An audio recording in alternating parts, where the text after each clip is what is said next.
Vidas de Santos Podcast por FSM Radio.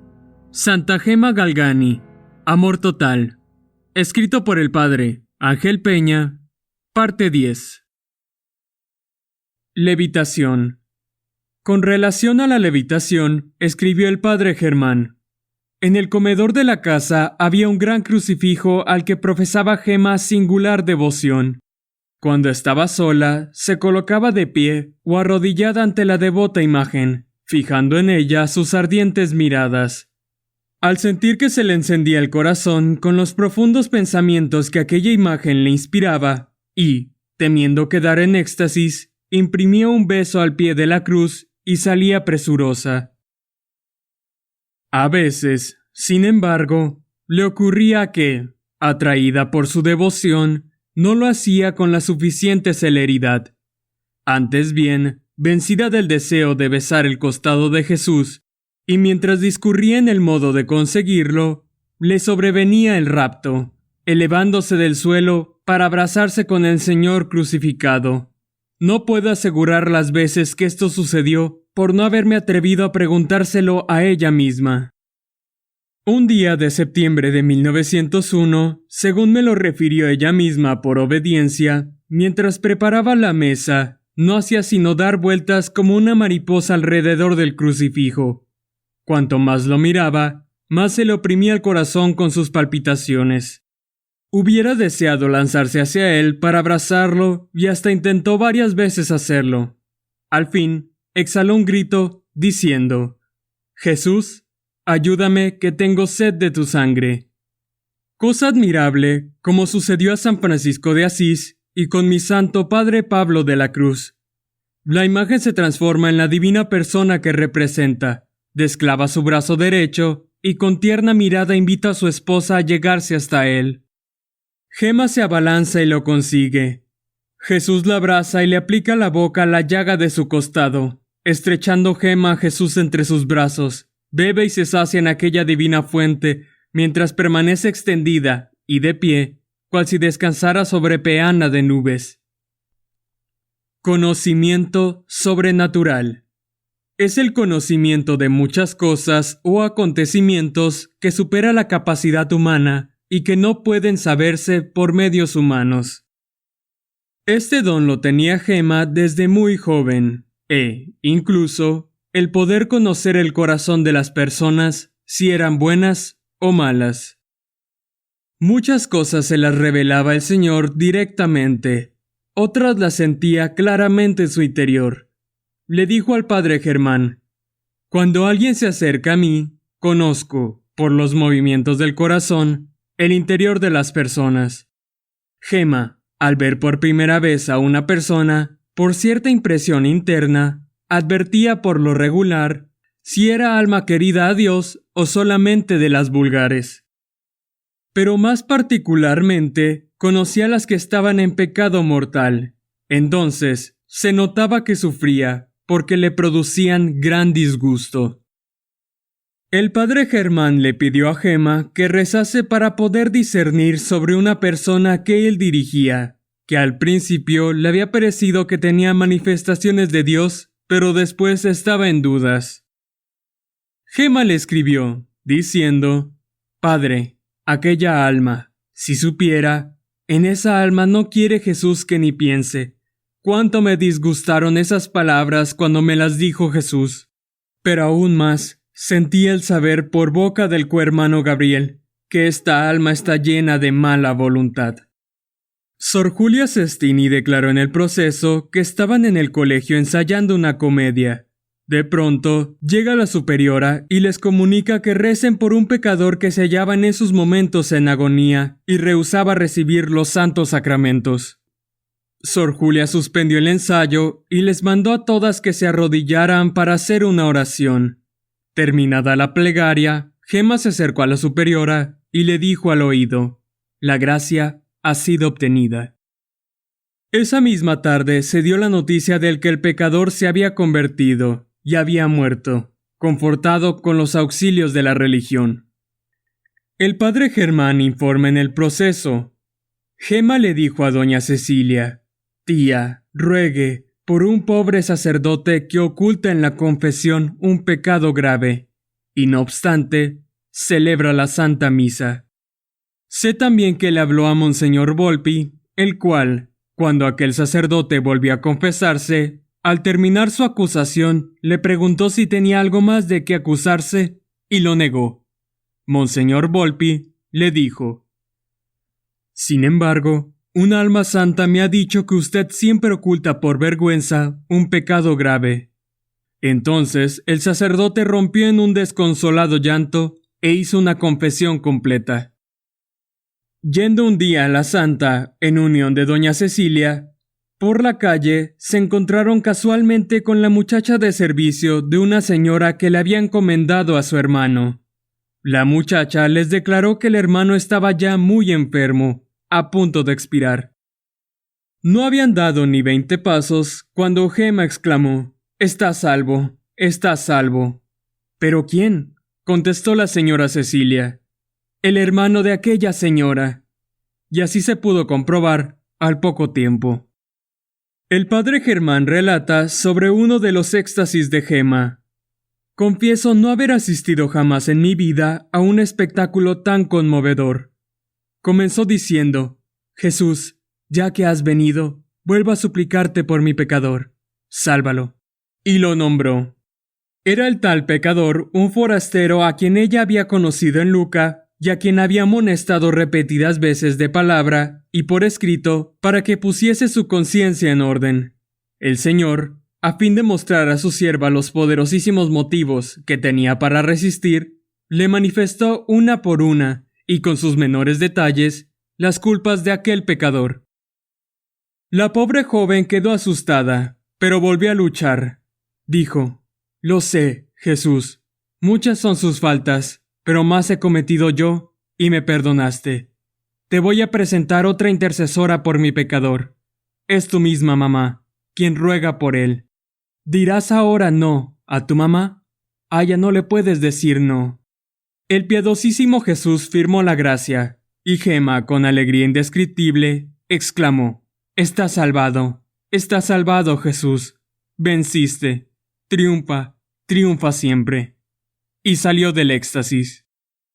Duró esta escena media hora larga. Terminado el éxtasis, me retiré a mi habitación con la mente llena de 1000 pensamientos. Al poco rato, sentí que llamaban a mi puerta. «Padre, un caballero pregunta por usted». Le mandé entrar en la habitación. «Padre, confiésame». El corazón se me partía. Era el pecador de Gema convertido poco antes. Se acusó de cuantas culpas yo mismo había oído referir en el éxtasis por la sierva de Dios. Una sola olvidó que yo le recordé. Lo consolé. Le referí lo que poco antes había sucedido y le pedí permiso para relatar estas maravillas del Señor. Después de abrazarnos con la mayor efusión, le despedí muy afablemente. También Dios le revelaba los grandes misterios de nuestra fe. El padre Roberto Andreuchetti afirma que en un éxtasis tuvo revelación sobre el misterio de la Santísima Trinidad. La señora Cecilia pudo escribir lo que decía y dijo tales y tantas cosas, y con tal precisión teológica que, habiéndolas visto el canónigo teólogo de nuestra sede metropolitana, dijo admirado que no se podía hablar de modo más preciso y teológico de un misterio tan alto. En una carta le escribió al padre Germán la explicación que le dio su ángel sobre el misterio de la Encarnación. La mañana del 25 de marzo de 1901, Jesús se hizo sentir a mi alma más que lo acostumbrado. Hacia el mediodía, siento que me toca en la espalda mi ángel y me dice: «Gema, vengo de parte de Jesús para cumplir su promesa. Hija, yo soy tu ángel custodio, mandado por Dios. Vengo a hacerte entender un misterio mayor que los otros misterios». Perfume sobrenatural. Este fenómeno consiste en cierto perfume de exquisita suavidad que sale del cuerpo de algunos santos, de sus sepulcros o de sus reliquias. Santa Gema tuvo este don. Lo dice con toda garantía su director espiritual, el padre Germán. Nunca exhaló mal olor ni aun durante las penosas enfermedades que la retuvieron largo tiempo en cama. Por el contrario, no pocas veces, los de la familia notaron que de su cuerpo y de las cosas que tocaba salía una agradable fragancia, que indudablemente no era de este mundo, pues Gemma jamás usó esencias ni perfumes, ni hacía uso alguno de jabón para lavarse, sino en caso de verdadera necesidad. Por consiguiente, aquel grato olor denunciaba por sí mismo ser de orden sobrenatural, y tan fuera del ordinario, que movía a devoción. Hasta después de su muerte, y en estado de putrefacción, exhalaba su cuerpo delicada fragancia.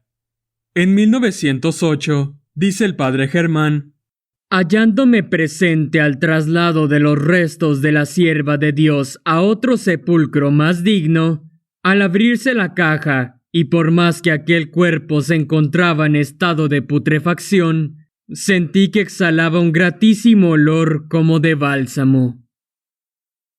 Obediencia. La obediencia de Gemma fue extraordinaria. Su confesor le prohibió detenerse a escuchar a Jesús si se le aparecía. En una ocasión, se le apareció cubierto de llagas y le decía que se acercase a besarlas. A tal vista, recordando la prohibición impuesta, la joven se puso a llorar, pero no se aproximó. Entretanto, comenzó a sentir en las manos, pies y costados los indicios de la impresión de las llagas. ¿Qué hacer, Dios mío? Apenas lo advertí, dice Gemma, me levanté y huí dejando al Señor solo. De este modo obedecía, y me alegro de haberlo hecho. La señora Cecilia, en carta al padre Germán, le dice: recibida la comunión y dada la bendición por el sacerdote, llamé a Gemma para volver a nuestro sitio, pero ya estaba en éxtasis. Temiendo que alguno lo pudiera notar, sin proferir palabra, interiormente, dije: oh Jesús, si es vuestra voluntad, hacer que por obediencia recobre pronto el sentido. En el acto, ¿puede usted creerlo? Levantó la cabeza. Le dije que fuese a su sitio, y así lo hizo. El padre Germán relata que, en una ocasión, estando junto a su lecho con otros miembros de la familia, le dijo: recibe mi bendición y duerme, que nosotros vamos a retirarnos. No bien lo dije, cuando Gemma, volviéndose del lado opuesto, se durmió profundamente. Entonces me arrodillé, levanté los ojos al cielo y mentalmente le ordené que despertase. Cosa admirable, cual si lo hubiese llamado a voces, despertó con su acostumbrada sonrisa. Entonces yo le dije: ¿así se obedece? ¿No te dije que durmieses? Pero ella humildemente contestó: no se disguste, padre, pero sentí que me golpeaban la espalda y una voz que me gritaba: arriba, que el Padre te llama. Era su ángel custodio que velaba a su lado. El confesor le señaló una hora de tiempo para estar con Jesús cuando se le apareciera. Esto fue muy doloroso para ella, y dice en su diario: apenas terminada la hora que la obediencia me tiene señalada, mi ángel me avisó. ¿Qué hacer? Jesús seguía entreteniéndome, pero bien veía el embarazo en que me encontraba. Era menester que yo mandase marchar a Jesús a fin de no faltar a la obediencia, pues la hora había terminado. Dijo Jesús: dame una señal de que obedecerás siempre. Entonces exclamé: vete, Jesús, que ahora no te quiero. Jesús, sonriendo, me bendijo y, encomendándome al ángel de la guarda, me dejó con tanta alegría que no lo podría explicar. Pero un día desobedeció a su confesor. Ella lo cuenta así: había recibido de Monseñor prohibición absoluta de salir sola de casa. Ese día faltaba precisamente la tía y nadie podía observarme, y salí para ir a las 40 horas. Hice una visita y al salir vi a un hombre que comenzó a seguirme. Eché a andar sin saber a dónde iba. Después de no sé qué tiempo me hallé en la iglesia de San Miguel. Aquel hombre había entrado también en la iglesia, pero luego desapareció. Fui a confesarme, entré y estaba Monseñor. Lo primero de que me acusé fue de haber, como quien dice, escapado de casa. Pero él no me riñó como de ordinario, sino, al contrario, me dijo que había hecho bien. Seguí confesándome y aprobaba todo lo que le decía. Salí, y de nuevo, aquel hombre comenzó a seguirme hasta la iglesia de la Santísima Trinidad. Fui corriendo a las monjas y les rogué que me acompañaran a casa, pues tenía miedo. Pero no quisieron llevarme al punto y me entretuvieron. Estaba muy sobresaltada, inquieta y agitada. Tanto hicieron las monjas que lograron hacerme perder la cabeza, entrar en éxtasis. Se me presentó un crucifijo y, sin pensar en hacer la señal de la cruz como de costumbre, comencé a hablar, y no sé qué tiempo estuve. Fue todo un día del diablo. Monseñor, que le confesó, era el diablo que vino hasta con la mitra en la cabeza. Monseñor Volpi tenía miedo de que todo lo que le pasaba fuera cosa del demonio, o que ella se dejara engañar por él, y le ordenó que, cuando se le apareciera Jesús, María o el ángel, les escupiera la cara. Ella le escribe al padre Germán: «Pobre Jesús, a veces le he sido ingrata, le he escupido la cara, y él, tan bueno, me miraba, se reía y me acariciaba. Ya sabía que así me lo ordenaba el confesor». En un cuaderno de recuerdos, escrito por Eufemia Giannini, anota: «En el mes de agosto de 1902, el día 16, se le apareció el ángel.